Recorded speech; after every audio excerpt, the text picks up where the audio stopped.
Okay, let me shortly introduce the Z-Wave devices that I purchased last week. This is the Vera controller product, and as you can see, there are bulb multi-sensor, which include motion sensor, light sensor, and temperature sensor. And this is power switch, which corresponds to bulb here, and multi-sensor, and power switch. And because I wanted to show turning on and off the power switch, I connected just some phone to the power switch so that I can turn it off and on. Okay, now I'm going to explain how this Vera controller can be set up and interfaced by using the original provided interface. So basically, this Vera controller has two connection, which is the power here and LAN cable.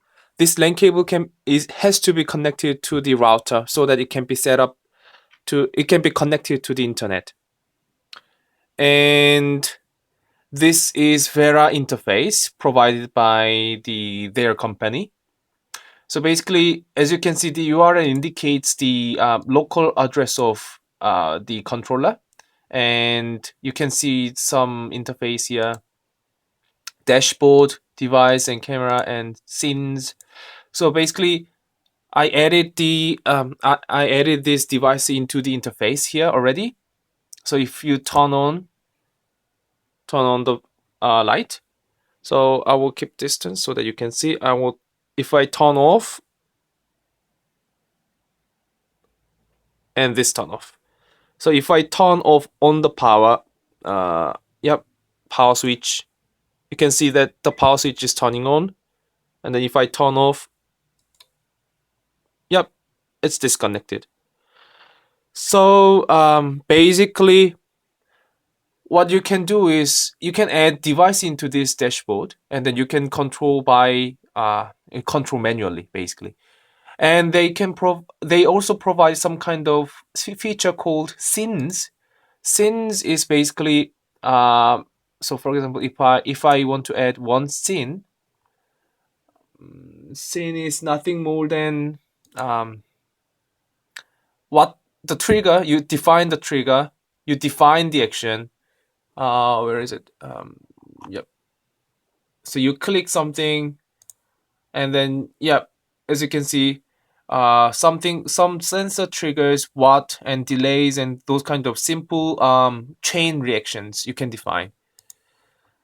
Yep. Okay, now we go to 3TwoOne.com, and I have already created one project called Vera Interface here.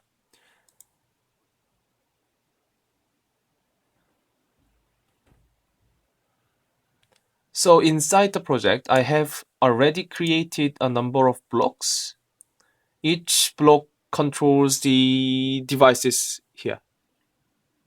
So for example, if we look at Z-Wave light, which controls the light bulb, there are three states: wait, and then you go to on and off, and by using the input command.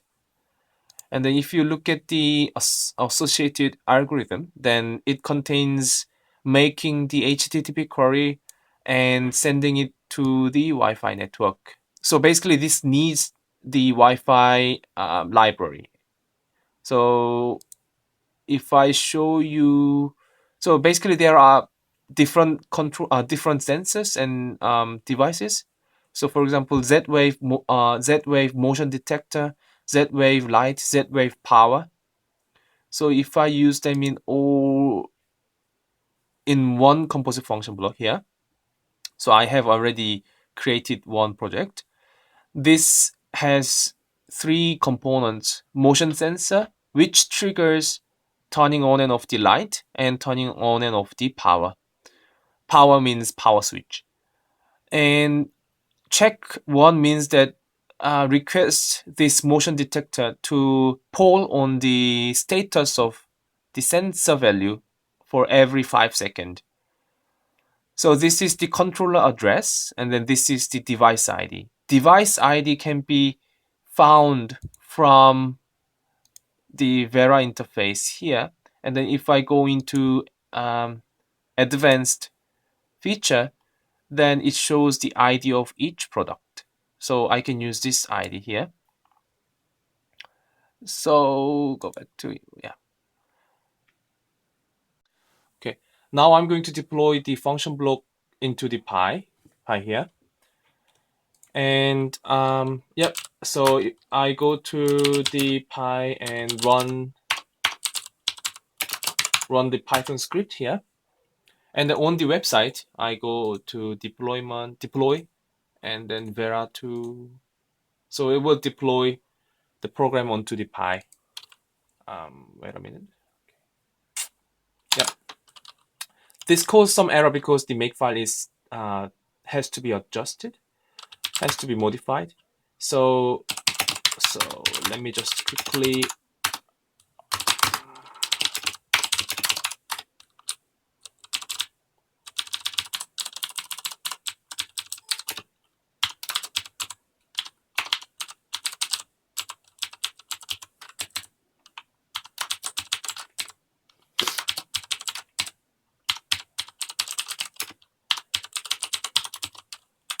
So I have modified the makefile, and I have to also copy and paste the Wi-Fi library, which is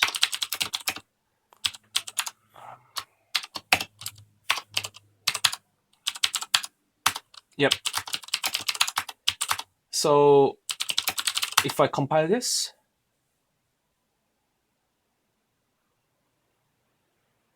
that works. So it's now running. So basically here we are controlling the light and power switch by using the motion sensor. Basically, whenever the motion is detected, then it turn on the light turn on the light and turn on the power. So if I trigger, yep, and then soon enough it will turn off again because there are some delay in motion sensor by the product itself. So I can't control this. So basically that's it.